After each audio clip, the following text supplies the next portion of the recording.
na gestão do meu pai, uma das obras mais importantes é um conjunto que ele fez, que o município de Paraíso não tinha quase estradas vicinais, estradas que interligam as fazendas ao município, a sede, e ele construiu 215 quilômetros de estradas. Olha só. E 33 pontes de madeira. Aí juntou com a construção do mercado municipal. O que isso representou? O município, Paraíso, é um município pequeno desde o começo, e ficou menor ainda, como ele falou, com a criação do município de Pugmil. O que aconteceu? O produtor rural, naquele tempo, produzia pouco, produzia para sua subsistência, e o que sobrava, às vezes, não tinha como vender aquilo. A construção dessas estradas e dessas pontes fez com que o produtor trouxesse a sua mercadoria, vendesse lá na feira, lá do lado do mercado, que era na época, e com isso ele pegava o dinheiro que apurava e comprava no mercado, no comércio de Paraíso, no mercado municipal e nos outros comércios. E assim a economia ia girando. Girava, era o verdadeiro giro da economia. Então, eu tenho certeza que esse, na parte econômica, sem citar aqui o Banco do Brasil também, mas falando dessas duas obras, Estradas, Pontes e Mercado, foi uma grande revolução para Paraíso na década de 70.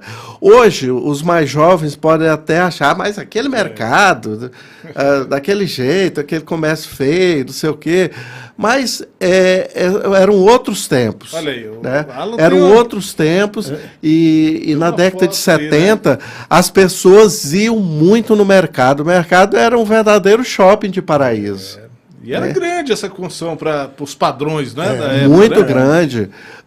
Até eu quero que o meu pai fale sobre assim, a admiração que outros prefeitos da região e pessoas, outros moradores ilustres dessas cidades circunvizinhas, eles expressavam quando meu pai mostrava a obra para eles, porque foi uma coisa assim, assim incrível mesmo na época. Teve muitos comentários sobre o mercado? Muitos. Eu me lembro de Miracema, um moço lá que era dono de um cartório. Um dia ele me procurou aqui e disse: fulano, eu vou entrar na política, vou ser prefeito de Miracema para construir um mercado igual esse que você construiu aqui em Paraíso. Eu recebi também visita de outros prefeitos, por exemplo, o prefeito de Cristalândia, que já era a segunda vez que ele era prefeito na cidade. Ele chegou, foi conhecer o mercado, foi mostrar tudo, nós estávamos já em fase de acabamento, fase de pintura. No final, ele até me fez uma pergunta curiosa. Ele falou assim, disse: Mundico, você já gastou uns 500 mil aqui nessa obra? Eu disse: não, eu tenho anotado, porque todo mês as despesas vão para o Tribunal de Contas, e eu anoto de maneira separada para eu acompanhar todo o gasto que está se fazendo nessa obra. E fiz uma projeção, na posição que ela está, a projeção para a conclusão, eu não quero chegar em 140 mil. Ele disse: não acredito, você está totalmente enganado. Porque realmente... Mais que o dobro que ele estava pensando. Né? Porque realmente... uma obra, quando ela é feita através da administração direta, o custo dela cai muito, vai muito lá para baixo. Só que hoje os prefeitos não podem fazer isso. Pode. A lei das licitações da década de 1993, se me parece, não permite o prefeito executar a obra através da administração direta. Na época era permitido, porque nós éramos guiados, vigiados, fiscalizados pelo Decreto-Lei 200, era um decreto federal, que era também, que regulava essa parte de licitação, né? É tanto que, na época, eu equipei o município comprando máquinas e veículos, eu comprei caminhões, comprei trator de esteira, comprei utilitário. Então, e não fiz, também não fazia licitação, porque o Tribunal de Contas não exigia isso, né? E foi uma época que a gente tinha assim, a satisfação de estar à frente da execução daquelas obras. Por exemplo, eu quero citar aqui o problema da comarca judiciária. Paraíso vivia, era termo judiciário, que estava dependendo, jurisdicionado, muitas vezes, uma comarca que você nem sabia qual era o juiz que estava respondendo pelo termo judiciário de Paraíso. Às vezes era de Cristalândia, às vezes de Porto, às vezes Araguacema, Miracema, até Pedro Afonso. Era uma situação muito complicada. Os crimes aconteciam com muita frequência. Logo na primeira semana que tomei posse, em Goiânia, eu marquei uma audiência com o presidente do Tribunal de Justiça e fui expor para ele a situação que nós estávamos. Havia dificuldade, não havia estradas, não havia comunicação, às vezes a comarca distante, 200 quilômetros, representava uma distância muito maior por falta de estrada, por falta de comunicação. Quando precisava de um juiz aqui, tinha que, de avião, fretar avião para ir buscar distância, às vezes, de 200 quilômetros, que era o caso de Araguacema, né? E expus a necessidade, aquela necessidade urgente da instalação da comarca. O presidente do Tribunal de Justiça, ele foi simpático, só que ele, no final, ele disse, olha, é possível instalar a comarca de Paraíso, só que depende de umas obrigações que o município tem que cumprir. Essas obrigações, primeiro, construir um fórum, um prédio com 400 metros quadrados, a planta o tribunal fornece, não é permitido mudar nada na planta.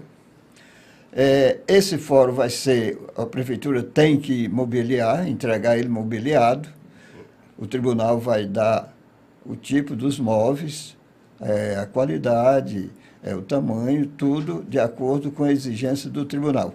Além disso, a prefeitura tem que construir uma delegacia com a sala para o serviço de rádio da polícia e um presídio com um mínimo de 4 celas, com as garantias que uma cela de presídio tem que ter, e mais uma casa para o juiz de direito, para a residência do juiz de direito. Além disso, a prefeitura tem que comprovar que no ano anterior à instalação da comarca, ela teve uma receita tributária nunca inferior a 40 mil reais, cruzeiro, que era a moeda da época. A receita tributária, porque a receita municipal, ela era dividida em duas partes. A receita tributária, que é aquela arrecadação dos impostos municipais, e a receita das transferências constitucionais, que era o ICM, que hoje é ICMS, e o Fundo de Participação. O ICM era uma participação na arrecadação do imposto estadual, e o Fundo de Participação, uma participação do município na arrecadação do imposto de renda e IPI. Só que Paraíso estava com o índice mais baixo que existia na época. Então, eram receitas também muito pequenas. E a receita tributária, essa era quase zero, né? Porque ninguém pagava imposto. E eu, quando saí dali, saí pisando em brasa, porque eu disse, é uma situação um difícil. Desafio, né? É um desafio. Mas, para tudo, sempre há um jeito. Eu fui ao governo do Estado. Na mesma viagem? Da mesma viagem, ele disse que não tinha dotação no orçamento, que não tinha como ajudar. Só lembrando o povo que era em Goiânia, né? Capital Goiânia. De Goiás, né? E eu cheguei e disse, eu vou ter... Primeira coisa, eu reduzi a alíquota do imposto, do IPTU,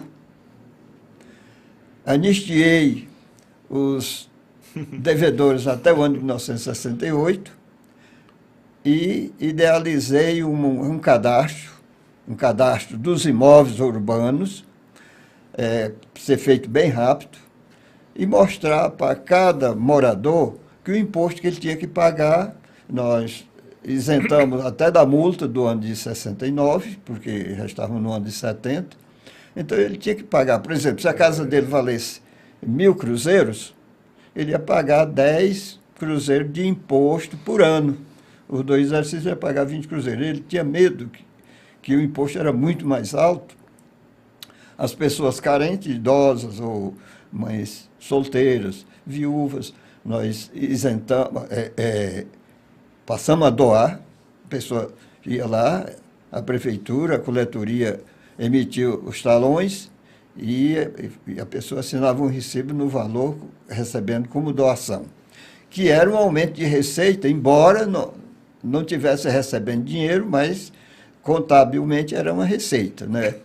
E com isso nós elevamos a receita, superou aquele teto que o Tribunal de Justiça exigia e foi uma situação que gerou 3 pontos fundamentais. Primeiro, nós atendemos a exigência do Tribunal de Justiça. Segundo, nós praticamente acabamos com a inadimplência do imposto, do IPTU no município. Terceiro, houve um acréscimo de receita na tesouraria municipal. Isso ensejou a gente iniciar logo a construção do fórum. Né? O fórum foi depois do mercado? Não, antes do mercado. Foi a primeira obra aqui na sede. A primeiríssima obra foi uma escola na Santa Luzia, no povoado de Santa Luzia. Uma escola com 2 salas de aula, que já passou por reforma, por ampliação e tudo, mas é a mesma escola. É a mesma escola. É a mesma escola, é a única escola e a única escola que existe lá. Essa escola foi construída em 75 dias. Olha que bacana, hein? Em ritmo muito acelerado. E uma construção sólida, né? Porque você vê, mais de 50 anos ela continua servindo aquela comunidade. Logo que eu terminei lá, iniciei a construção do fórum. 1 ano depois, 1 ano e 3 meses depois, eu estava com tudo pronto, fui prestar conta ao presidente do tribunal, ele mandou o desembargador corregedor para... Aí já estava pronta a obra. Tudo pronto. Olha aí. Já veio Quanto fazer... tempo depois, doutor? 1 ano e 3 meses depois, estavam com tudo pronto. Veio o desembargador corregedor para verificar se estava tudo de acordo com a exigência do tribunal, deu como positivo e menos de 1 mês depois foi instalada a comarca, mais precisamente em 7 de agosto de 1971. E não foi só uma obra sobre essa questão da comarca judiciária. Foram 3 obras, porque foi a casa o fórum, do juiz, né? a delegacia de polícia e também uma outra que é a casa para o juiz, porque naquele tempo o Tribunal de Justiça de Goiás exigia que fosse destinada uma casa para o juiz. Essa casa, ela existe e até hoje é usada também, que é a sede do Conselho Tutelar de Paraíso, ali na Rua Barão do Rio Branco, perto da funerária perto da Igreja Batista Santo Antônio. Também, né? Ali perto da Igreja Batista. Aquela casa não foi construída pela gestão da prefeitura. Ele comprou ela já pronta, mas é a obra do município, gastou. Né? A delegacia, existia uma delegacia que era uma construção feita de adobe, que é um material de terra crua, né? Então, e uma cadeiazinha. Eu demoli, porque não é obra, juridicamente não existe uma obra feita de adobe, e com madeira roliça, madeira branca. Eu demoli e em cima do mesmo terreno construí a delegacia e a cadeia anexa, né? Que também foi uma construção feita assim, em período curto, bem rápido, porque nós precisávamos urgentemente da instalação da comarca. Era uma época que aqui tinha alguns elementos perigosos, elementos fugitivos da justiça, que estavam criando baderna. E a rodovia aqui, não é? Muita gente. Com a construção do fórum e a instalação da comarca, a presença do juiz de direito, esse pessoal foi sumindo daqui, porque não havia mais ambiente para eles aqui, porque a justiça estava presente, não é? E a cidade passou a ter as famílias passaram a ter mais segurança e viver de maneira mais satisfatória. Mas houve um fato muito curioso naquela época, porque foi um momento que estavam surgindo os garimpos de ouro aqui no sul do Pará, e houve um verdadeiro êxodo da população de Paraíso no rumo daqueles garimpos. Então era comum se ver aquela notinha assim na porta de uma casa, vende-se essa casa. Então nós tínhamos que fazer desaparecer aquela situação, porque a cidade estava, a tendência era se esvaziar. Graças a Deus, com o trabalho, a gente levar entusiasmo, levar esperança, então aquele problema foi desaparecendo, né? Muitas famílias que pretendiam sair, ir embora, resolveram continuar aqui, e graças a Deus a cidade cresceu, é tanto que a população, em 3 anos, ela cresceu consideravelmente, né?